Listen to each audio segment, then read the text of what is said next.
वह्या तपासत होते. एका मुलाजवळ आले, कुठाय रे वही?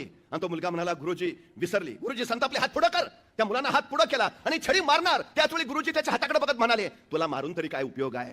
तुझ्या हातावर विद्येची रेषाच नाही. त्या मुलाला क्षणभर वाईट वाटलं. विद्येची रेषा नाही? त्यानं गुरुजींना विचारलं, गुरुजी विद्येची रेषा कुठे असते? गुरुजींनी सांगितलं, इथं इथं हातावर विद्येची रेषा असते. ज्याच्या हातावर विद्येची रेषा ती मुलं शिकतात, मोठी होतात. तुझ्या हातावर विद्येची रेषाच नाही. तू काय होणार? तुला मारून तरी काय उपयोग आहे?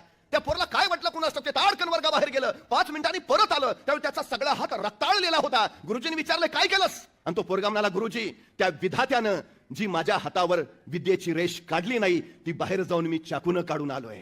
आता मला कोण विद्या घेण्यापासून रोखतंय ती मला बघायचं आहे. हे जिद्दी पोरग शिकलं, तेच पुढे व्याकरणाचार्य पाणिनी म्हणून प्रसिद्धीस आलं.